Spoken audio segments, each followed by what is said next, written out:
Et comme annoncé en titre, le ministre de l'Énergie, des Mines et des Carrières, Yacouba Zabre-Gouba, est sur ce plateau de 20h. Avec lui, nous aurons de plus amples informations sur le nouveau code dont l'avant-projet de loi vient d'être adopté par le Conseil des ministres du jour. Bonsoir, monsieur le ministre. Madame, bonsoir, merci de nous recevoir.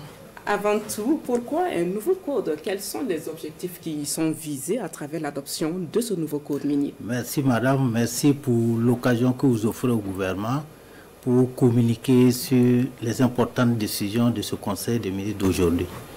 Il faut dire que c'est un avant-projet de loi, comme vous l'avez signifié, qui devrait être transmis au niveau de l'Assemblée nationale en vue éventuellement de son adoption. Comme vous le savez, le secteur des mines est un secteur qui est fortement aujourd'hui impacté par un certain nombre de lacunes qu'il s'agit surtout de revoir à travers cette relecture des textes. Il faut également noter que cet avant-projet de loi qui a été adopté aujourd'hui par le Conseil des ministres consacre la fusion de deux textes importants. Il s'agit du Code minier de 2015 et également de la loi sur la commercialisation de l'or et des eaux substances précieuses de 2017. Vous le savez également que le secteur des mines est un secteur à forte valeur ajoutée. Et la vision du gouvernement est aujourd'hui de disposer d'un instrument solide et actualisé en vue d'encadrer ce secteur et faire générer des recettes au profit d'une part de la population, mais également de disposer des retombées de l'exploitation minière en vue de pouvoir soutenir sa politique. Il s'agira, à travers ces retombées, de pouvoir renforcer les dispositifs sécuritaires et lutter contre l'insécurité. Il s'agira aussi de pouvoir apporter une réponse urgente, efficace et efficiente sur la question sécuritaire et humanitaire. Et enfin, il s'agira aussi de disposer d'un instrument qui puisse lutter contre la fraude sur la commercialisation de l'or. Donc, en prenant en compte ces objectifs du gouvernement, il était nécessaire de procéder à un diagnostic de ces deux textes afin de pouvoir relever les insuffisances et lacunes et pouvoir permettre de mettre en œuvre de façon opérationnelle la vision du gouvernement. Alors, monsieur le ministre, des innovations et pas des moindres ont été introduites dans ce nouveau code minier et dont l'avant-projet de loi vient d'être adopté ce jour même par le Conseil des ministres. Dites-nous quelles sont les principales innovations justement de ce nouveau code minier. Effectivement, comme vous l'avez souligné, cet avant-projet de loi, s'il est adopté par l'Assemblée législative de transition, va consacrer un certain nombre d'innovations. Autour de 40 innovations qui ressortent dans ce projet, dans cet avant-projet de loi. Il s'agira surtout de pouvoir donner un base juridique à la question de la constitution de la réserve nationale d'or.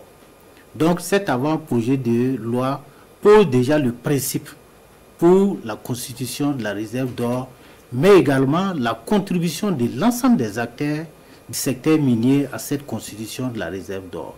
Il y a également le relèvement du droit au capital de l'État qui passe de 10 à 15%. Il y a également cette question de la participation des investisseurs nationaux au capital des sociétés minières.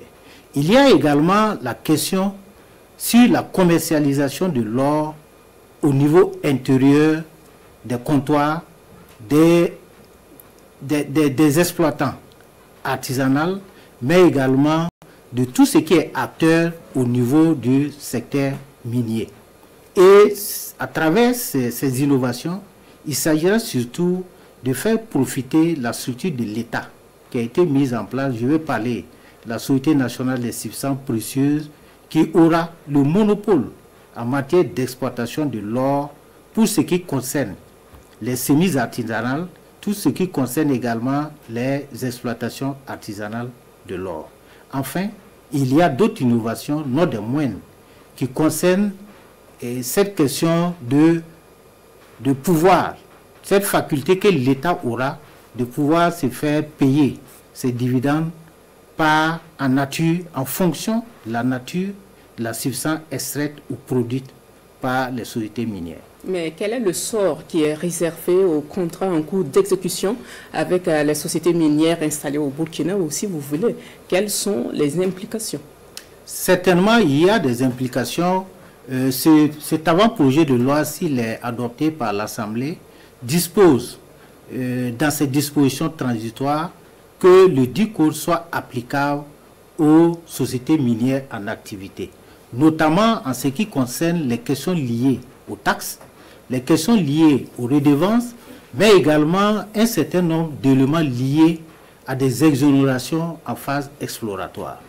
Il y a également que les dispositions transitoires prévoient que les sociétés minières en activité disposent d'un délai de 6 mois maximum pour se conformer aux dispositions de cet avant-projet de loi, notamment en termes d'ouverture du capital aux investisseurs nationaux.